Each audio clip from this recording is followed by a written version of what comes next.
Matches against Tipperary, what's the first thing that comes to mind?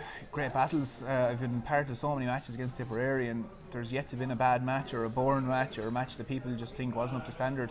You look back to any game we've played, whether it's a match in Thurles in February in a league match, a rainy night, and nothing really too glamorous about it, or an All-Ireland final. They've just been brilliant matches, and I think that's what excites people about the Kilkenny and Tipperary match. You know you're going to probably get bang for your buck with a big exciting match. Is it kind of like Springfield and Shelbyville?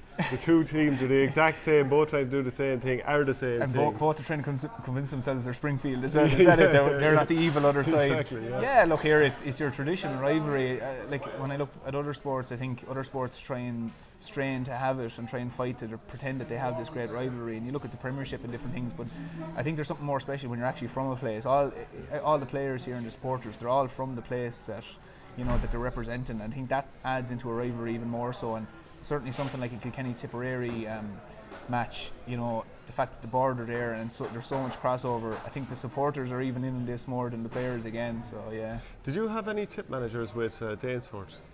John Lahey was involved with us there a few years back. Yeah, he's just a great man, great crack. I knew him obviously before. I didn't know him personally, but knew of the great John Lahey before he came. Any slagging with him about the rivalry? He'd always have slagging. He'd always come down wearing a blue and gold top or something. I'd probably have to dig one out to go and try and get one and wear it. But yeah, there'd always be slagging. And look, you'd see John works around Kilkenny a bit now as well, and you'd see him, and sure, you'd always have a bit of a laugh and a joke. But yeah, it's great that you can walk away from it as well, and there's that bit of a crack that you can have. And sure, look, John was sitting here in my position years ago as well as a player preparing for an All-Ireland, so there's a great bit of a crack to be had between it, We talked about an article I read that you did previously when you were coming on the scene at under 21 under Mickey Walsh, and you went and played an All-Ireland final against Tipperary. Was that around 2008? 2008, was 2008 final, yeah. And there was something in the car park in the Green Isle Hotel beforehand. Yeah. How you were preparing for a match just seemed insane compared to what happens now. Can you recall that? Yeah, it was like Mickey was a brilliant manager.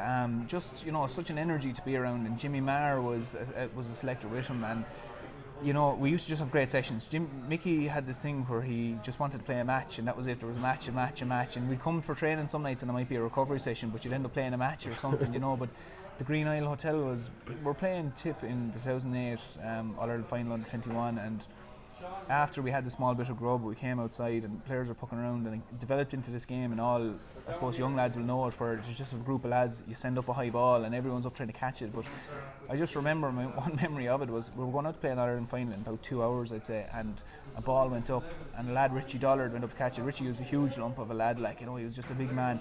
Went up and caught the ball, but came down on one of these green little cones that show you there's a car park, and half pulled it out of the ground and landed on his side, the whole lot. And Richie was a sub that day, and Mickey Welsh saw what was happening, and as opposed to giving out, he just went, "Jesus, Richie, brilliant stuff!" Encouraged it if anything. And you just think back on it now. Of course, things have changed, but that was just part of that team and what we knew and the way Mickey managed it. And it was obviously very effective because we won All Ireland, and players loved it. Players felt like that.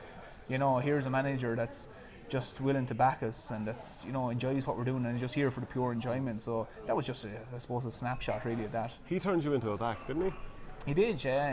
It was I would have played, I suppose, like any player, mixed through the forwards and the backs throughout the years, but when I was on the panel in 2008, I was playing midfield, and I actually remember I was out in Palmerstown the night over in the Dixborough pitch, and Mickey just said, "Look, we're just going to throw you down somewhere else. We're looking at one or two other lads in midfield." And he said, "Don't worry, there's no panic. We're just going to move you for tonight."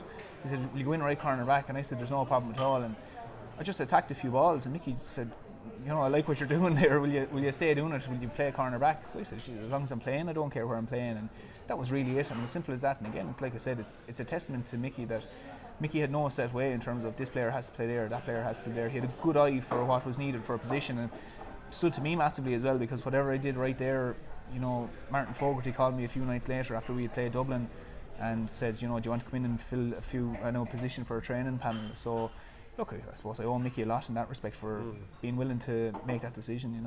And how are things going with the army, juggling that and playing with Kilkenny? Yeah, they look busy now. For the last year I was in the Curragh, I was training to be an officer, and obviously was commissioned in March. I suppose hit the ground running, very busy up in Kilkenny. Lucky to get back to Kilkenny as well. Great to get back to my own home unit, but very busy, but I think it's important to have a great balance as well. It's important that you're not thinking hurling 24/7, that you have work to distract you, and that your hurling is where you step away from your work, and your work is where you step away from your hurling. That balance, for me anyway, is important. I mean, each player is an individual, but I enjoy my work, and I enjoy going into work in the mornings, and that's great to have. That you wake up in the morning bruised from the night before, and you go into work and you get to take your mind off it, and it's a great distraction to have in many ways, especially even preparing for an All-Ireland. Is life in the army what we see on TV and in movies? I don't know about what you see, and it depends on what you're watching on TV and movies. Full Metal Jacket. Not Full Metal Jacket. No. That's only one day of the week anyway. But no, it's I suppose a lot of people will be curious as to what life is like in the army. I suppose it's a lot different from what many people would think, in terms of it depends what aspect you are in the army. I'm thinking you're driving a tank here now or something. Well, I'm an armoured personnel carrier driver, and I do drive it. Well, they're not called tanks, so that's the thing. So again, armoured personnel carriers is what we have. That's very boring. Well, see, look, yeah, I suppose in some ways it is, but look, it's I am qualified to drive what I suppose you'd call a tank. If you looked at it, you'd think it was a tank, but there's all those aspects to it. You go to ranges, you shoot weapons. I'm qualified in everything from pistols up as far as heavy machine guns, up as far as mortars and what people would know as rocket launchers. We call them something different, but what do you call them? We call them like anti-tank weapons or anti-personnel weapons. But I didn't think there were tanks. Well, we don't have them, but what we're meant to be firing at are tanks.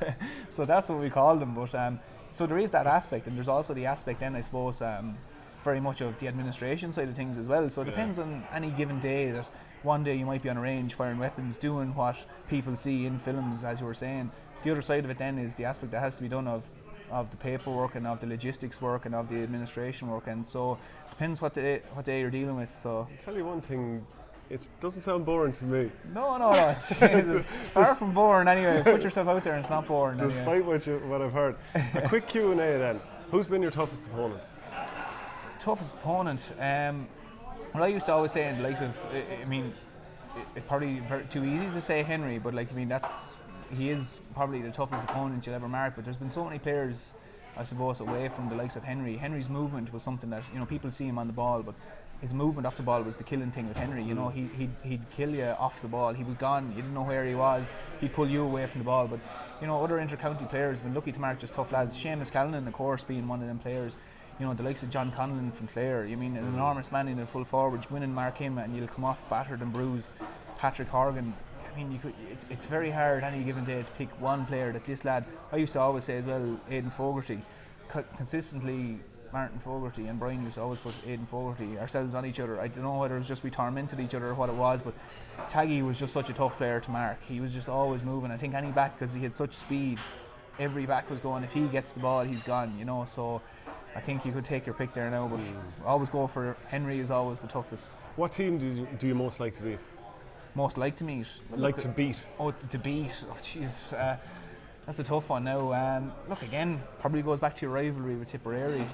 It's what we've grown up in. It's drilled in from when you're a young player that Tipperary is rivalry. Probably more so because back decades ago, Tipperary, Kilkenny couldn't beat Tipperary a few years ago, and then we probably got on top for a bit, and then they got back on top. You're drilled into you to beat Tipperary. They're your near rivals. They're the team you probably have just savage respect for as well, because they stand for so many of the things you stand for as well, and just with that border so close, it's the one that pays most dividends, really. Sure is. I'll ask you a couple of one-word sort of questions now, if I can, fire through the biggest influence in your career. Parents. From any era, if you could transfer one player to your county, who would it be? From any era? Yeah. Oh, Ken McGrath. What's the best score you've ever seen in real life? Best score I've ever seen in real life? DJ score against Clare in 2002. What's the biggest disappointment in your career? I suppose losing the intermediate Kilkenny championship with the club against Castlecomer in 2008. Who's the joker on the panel? Richie Lahey. Who is the best trainer? On the panel? Yeah. Oh my God, Conor Fogarty, the savage trainer. Best dressed? Oh, Richie Hogan's well dressed. Worst dressed? Colin Fennelly. Who loves the media attention? Colin Fennelly. Who thinks the women love them? Colin Fennelly. What player from another sport do you admire? Player from another sport I admire?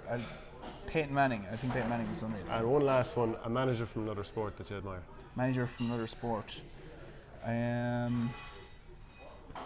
can't even think of his name for Tottenham. I think he's a brilliant manager. Pochettino. Pochettino, yeah, I think great manager. Yeah. Brilliant stuff, Paul. Thanks Shane, very thanks much.